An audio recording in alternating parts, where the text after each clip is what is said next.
die Eufraat-rivier en die boek Openbaring, deel 119. Ek is professor Hans Redlinghuis van Eerste Gemeente van Javasjoa in Suid-Afrika, Pretoria, Montana, ook internasionaal. So jy belangstel in die boeke wat ek geskryf het. Ek dink voornamelijk aan die 2 sleutels tot die boek van die Openbaring, wat natuurlik die basis is, behalwe die Bybel, wat ek gebruik het om hierdie reeks op te skroei, naamlik die Eufraat-rivier en die boek Openbaring. Dan kan jy my kontak by my WhatsApp nommer 0722 367 124. Gaan na my webtuiste https://javasjoa.co.za. Ek net weer die titel herhaal, dis die 2 sleutels tot die boek van Openbaring. As dit dalk die eerste keer is dat jy na die reeks gaan kyk, is verskriklik welkom. Gaan na deel 1, begin reg voor, want hierdie is 'n magdom inligting gemis. So belangrik dat jy moet inteken, subscribe soos die Engelse sê, sodat jy die verskillende kennisgewings van ons TikTok boodskappe, as ook natuurlik al ons studies wat ons doen, kan ontvang. En dit is baie belangrik dat jy dit met ander deel, met ander woorde die link, die kennisgewing. Dis baie belangrik. Jy moet 'n 33 Afrikaanse Bybel vir 53 pen en skryfblok byderhand hou. Ek wil net weer sê, dit is so dat ons is nie deel van enige kerkdenominasie, organisasie, instansie in die wêreld nie. Het die protestantisme, katolieke of wie ook al nie. Niemand nie. Ons is 'n Bybelstudiegroep. Ons funksioneer wêreldwyd. Deur Jahwe se bonatuurlike genade bereik ons miljoene mense oor die aarde. Halleluja. En ek wil hê dat u steeds moet bid vir die bediening. Steeds moet bid en Jahwe glo en hom eer.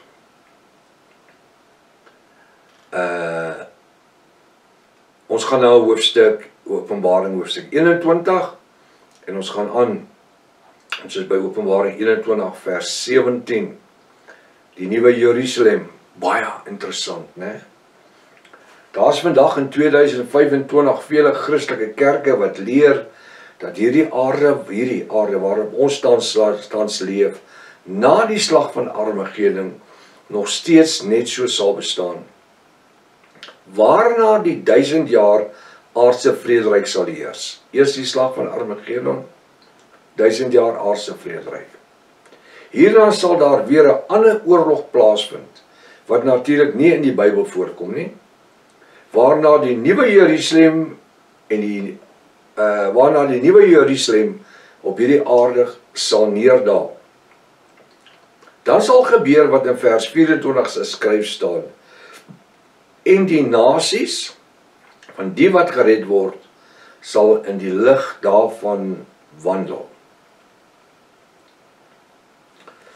Ek wil dit net eers vir 'n oomblik by hierdie onderwerp stil staan, voordat ons verder lees. Wanneer Johannes hierdie spesifieke stelling maak, profeteer hy eintlik in die toekoms in. Deur te verklaar in vers 24 van die wat gered word. Sê vir my, kan iemand gered word na die wederkoms van Javasjoa? Die parousia? Ja, die ouens wat se koppe afgesny is. Kan daar mense wees wat gered word na die slag van Armagedon, wanneer Javasjoa, Openbaring 19 vers 7 tot 11, sy voet op die olyfberg kom sit? Dis waar 1/3 van Israel weggeraap word, die Harpatsjo. Is daar siele wat gered word? Net die oorblyfsels van Israel, die 1/3, die remnant. Hy sê, omdat die hele boek Openbaring van Openbaring 3 vers 13 tot by Openbaring 22 vers 21, nou moet jy mooi luister, vandag, in 2025, nog nie plaasgevind het nie, is dit alles nog eskatologies van aard. Dit verwys na die toekoms. En daarna sal net die nasies van die wat gered word, dit is die 1/3 van die oorblyfsels van Israel, wie tans op verskillende plekke in die wêreld is, wie tydens die wegraping van die oorblyfsels van Israel gered is, in hierdie nuwe Jerusalem, of eerder die teenwoordigheid van Jahwe Almagtig, mag kom. Die nuwe Jerusalem het niks te doen met die bruid nie, niks te doen met die ouens wie se koppe afgesny is nie. Dit het niks te doen met niemand nie, behalwe die 1/3 van Israel. Die remnant, die oorblyfsel. Wanneer hierdie versgedeelte verwys na die nasies wat gered word, is dit volgens die woord van Jahwe nie ongoddelike nasies wie in die nuwe Jerusalem sal inkom nie, maar net hulle wie geestelik vernuwe is deur die bloed van Jahwe. Halleluja. Waar die meerderheid van die kerkewêreld vandag 2025 glo dat dit ook ongeredde nasies is, wie tydens die millennium, die 1000 jaar vrederyk, toegang tot hierdie nuwe Jerusalem sal hê, wat natuurlik totaal en al onskriftuurlik is. Gaan kyk na my reeks, die leen van die 1000 jaar aardse vrederyk, so 25 uitgawes. Maar ek wil nou al sê, vat 'n paar safety belts saam. Hy sê dat die tweede gedeelte van vers 24 verklaar dan, en die nasies van die wat gered word in die toekoms, sal in die lig daarvan wandel. Hierdie lig is juis die heerlikheid van Jahwe se bruid, en die lig van die lam. En die konings van die aarde bring hulle heerlikheid en eer daarin. Dis nie aardse konings nie. Jy moet die beeldspraak kan verstaan. Dit wat hier gelees is vir bykans 300 jaar. Die sienswyse van meeste protestante kerke, ekskuus tog, daai is vir meer as 600 jaar. Protestante kerke, en dit is dat hierdie aardse konings is, wie hulle eer en heerlikheid in die nuwe Jerusalem sal inbring. Jy praat met Dani Botha en al hierdie NHR's agente, dan sê hulle vir jou, dit is konings, aardse konings, wat hulle eer in die nuwe Jerusalem inbring. Eerstens volgens Openbaring 21 vers 9 tot 10, het ons reeds gesien dat die engel van vir Johannes gesê het, kom op hierheen. Nou moet jy mooi luister. En ek sal jou die bruid, die vrou van die lam toon. Hy het nie vir hom gesê, kom aarde toe nie. Hy het sê, kom op hierheen. In die volgende versgedeelte wys die engel vir Johannes die nuwe Jerusalem, naamlik die bruid, die vrou van die lam, wat uit die hemel van Jahwe op die nuwe aarde neerdal. Hierdie is beeldspraak. En ongelukkig in meer as 600 jaar se tyd het die kerke vir ons nooit die beeldspraak geleer nie. Hierdie hele verduideliking volgens die woord van Jahwe het absoluut niks, soos in niks, met enige vleeslike mense te doen nie. Maar net die verheerlikte bruid van Jahwe, die siel wie onder die altaar van Jahwe was, en die oorblyfsels van Israel, wie van die aarde al weggeraap was, net voor die slag van Armageddon. Wanneer vers 24 sê, en die konings van die aarde bring hulle eer en heerlikheid daarin, is dit nie verwysend na aardse konings nie. Luister nou mooi.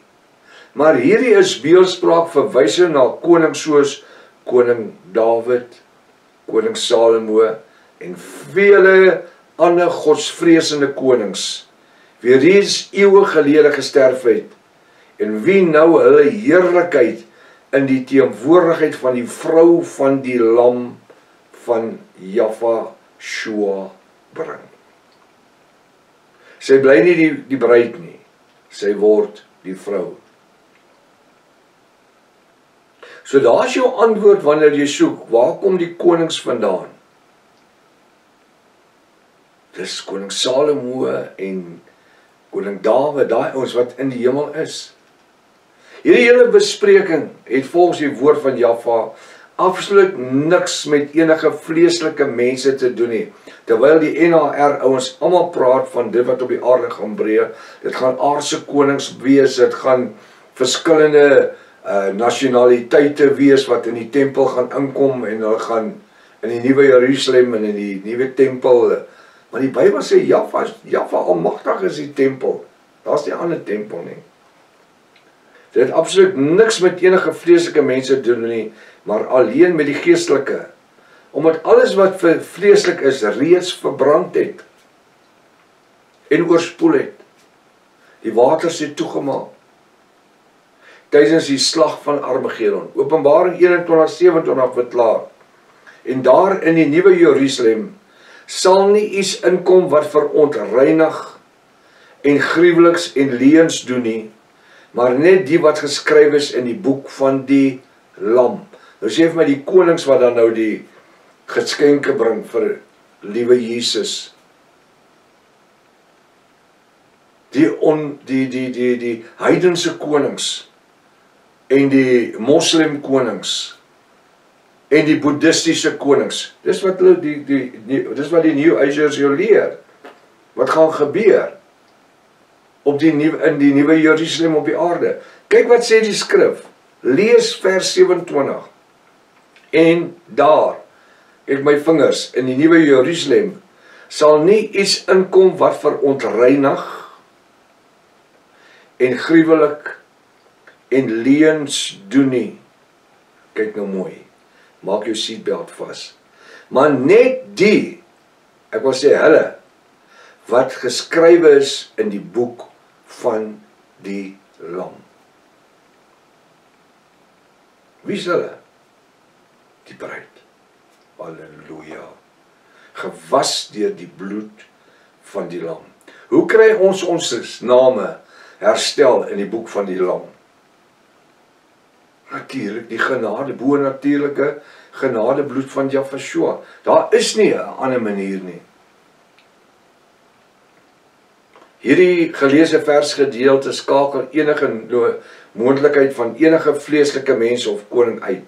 Geen vlees en bloed, sê die woord, sal in die koninkryk of in die hemel ingaan nie.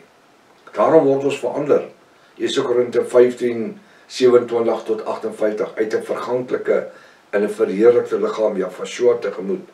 Omdat dit wat ons hier behandel net te doen het met die geestelikheid en geestelike mense.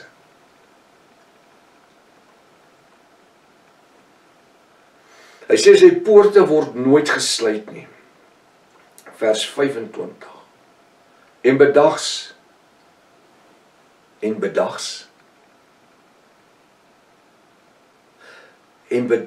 want nog sal daar nie meer wees nie. En bedags want nag sal daar nie meer wees nie. Nou hoe kry jy bedags as daar nie nag is nie? Ek vra net. Jy kan net 'n dag hê as daar nie, jy sien, dis 'n geestestoestand.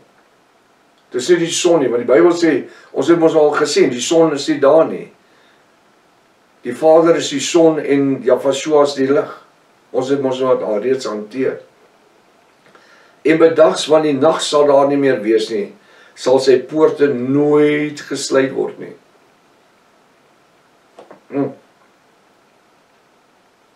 Vers 26. Hoekom sal die poorte nooit gesluit word nie? Want daar is nie skelms om te kan inbreek nie. Daar's nie enige ongewenste elemente wat kan hulle self inforceer nie. Vers 26. En hulle, naamlik die oorblysels van Israel, wie nou ook verander is in 'n geestelike liggaam, sal die heerlikheid en die eer van die nasies van Israel daarin bring. Die volk Israel vir die laaste 2000, meer as 2000 jaar lank, was hulle verstrooid oor die wêreld tot en met 1948. Van 70 na Jafashua, na keiser Titus die tempel afgebrand het, Jerusalem verwoes het, tot en met 1948. Net so 'n bietjie kort van 2000 jaar. Sê vir my, kom ons praat van 1900, net om veilig te wees. 1900 jaar. Sê vir my, was daar 'n tempel gewees? Was nie 'n tempel gewees nie. Het Jaffa 'n nodigheid gesien vir 'n tempel? Hy het nie die nodigheid gesien vir 'n tempel nie. Nie vir die priesterskap nie, nie vir die offers nie. Nie vir die 613 wette van Moses nie. Want Hebreërs 7 vers 18 sê, dat hy, dis Jaffa almagtig, het self voorsien dat dit tot niet gemaak word, weens die swakheid en die nutteloosheid daarvan. Hy sê, en hulle naamlik die oorblyfsels by volk van Israel, wie nou verander is in 'n geestelike liggaam, sal die heerlikheid en die eer van die nasies van Israel daarin bring. Daai volk 2000 jaar gelede wat toe Barabbas sy hande in onskuld was en Pontius Pilatus toe Pontius Pilatus sy hande in onskuld was en Barabbas daar staan in Jafashua en Pontius Pilatus sê ek vind geen skuld in hom nie. Toe roep daai Jode uit, laat sy bloed op ons en ons kinders en ons nageslagte wees. Nou die blindheid wat veroorsaak was, dat hulle sou sien en nie sien nie, en die doofheid, dat hulle sou hoor en nie hoor nie, is nou herstel in die groot verdrukking. Dit is waar 1/3 van Israel dan, hulle neig tot die prediking van die 144.000, 12.000 elke stam van Jakob, sodat hulle Jafashua aanneem as hulle persoonlike verlosser, saligmaker en hulle Messias. Die vloek van 2000 jaar gelede, 1900 jaar gelede, is verbreek. Halleluja. Het is verbreek. En hierdie is die geestelike Israel, wie in die teenwoordigheid van Jaffa almagtig kom. En hulle bring die eer van die nasies van Israel, waaronder hulle verstrooid was, bring hulle dan in die heerlikheid van Jaffa. Die rede dat die poorte van die nuwe Jerusalem nooit gesluit word nie, is omdat hierdie nuwe Jerusalem nie op hierdie sondige aarde, bestaande aarde van ons gaan wees nie. Hy gaan nie hierso wees nie. Hoekom? Die waters het toegemaak. Maar net in die hemele, waar daar nie enige sondes kan wees nie, want die Bybel sê, daar kan geen sonde ingaan nie. Nadat ons nou vers 25 en 26 bestudeer het, verstaan ons waarom hierdie nuwe Jerusalem net 'n geestelike voorstelling is van die bruid van die vrou van die lam. Dis 'n vergeesteliking. Dis 'n metafoor. Dis beeldspraak. Omdat hierdie vrou totaal en al gereinig is deur die bloed van Jafashua, is dit net nie moontlik dat enige iets wat onrein is, by haar kan ingaan nie. Niks. Want hy het gesê, niks onreins kan daar ingaan nie. Ons het so pas gelees dat vers 26 verklaar, en hulle sal die eer en die heerlikheid van die nasies daarin bring. My eerste vraag is, wie is die hulle? Dit is die konings van vers 24, wie nou weer na verwys word in vers 26. Volgens die woord van Jaffa, ons Elohim, is enige konings of nasies wie na die wit troonoordeel van Jaffa verwys word, net geestelik? Hoor wat ek vra. Luister wat ek vra. Volgens die woord van Jaffa is enige konings of nasies wie na die wit troonoordeel van Jaffa verwys word, net geestelik. Want vir die wit troonoordeel van Jaffa om plaas te vind, moes die slag van Armageddon mos eers klaar plaasgevind het. Want jy kan nie 'n wit troonoordeel en dan jy later weer 'n wit troonoordeel. Sodat alles en almal op hierdie bestaande aarde eers kon sterf. Om presies te kan verstaan wat hier in Openbaring hoofstuk 21 gebeur het, is om net te glo wat in vers 27 vir ons gesê word.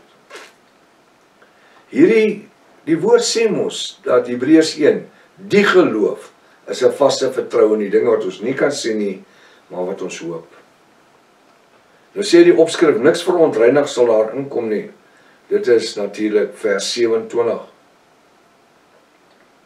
Hy sê, en daarin sal nie inkom iets wat verontreinig en gruwelikheid en leuns doen nie. Hoekom? Want daai drie dinge is sonde.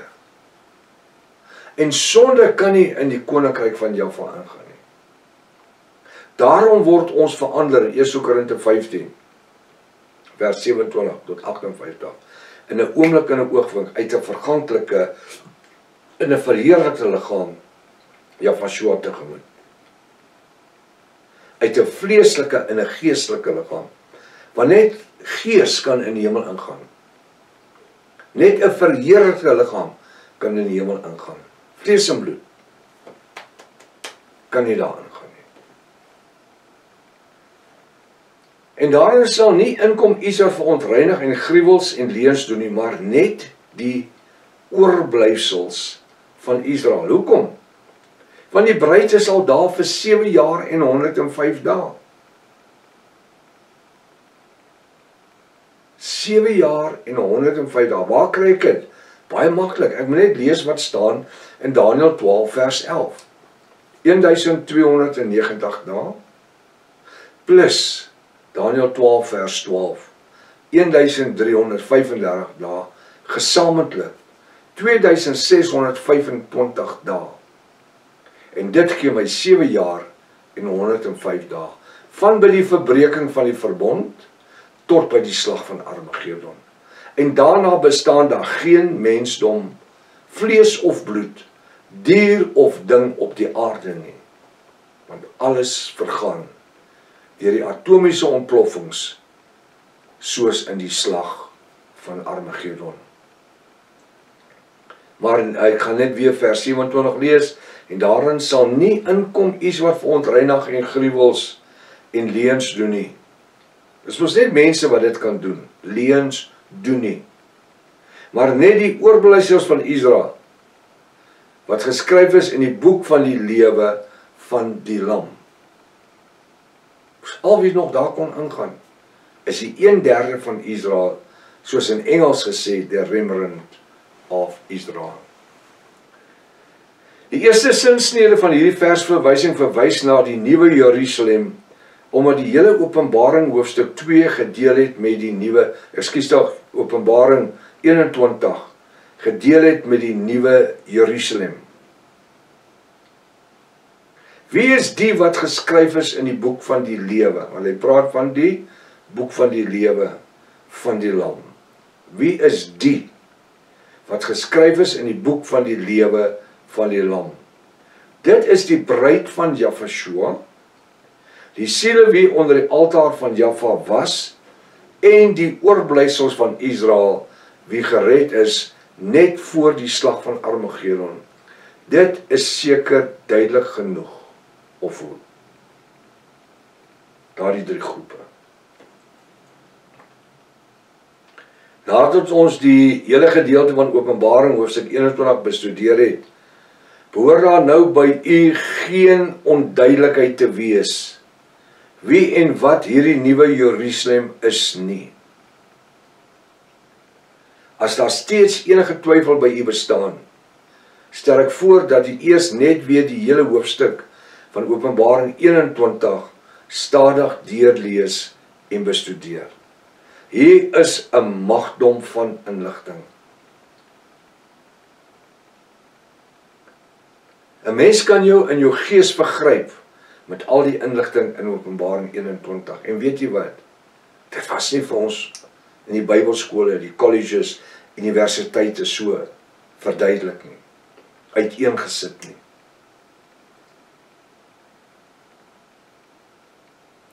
My vraag is dit moontlik dat met soveel bonatuurlike geopenbaarde woord en al die inligting wat hier reeds eeuwenlang deur verskillende kerke geleer was, dat dit dalk 'n tyd mag neem voordat al die bonatuurlike geopenbaarde woord van Jahwe behoorlik in u gees gaan insink, u gees.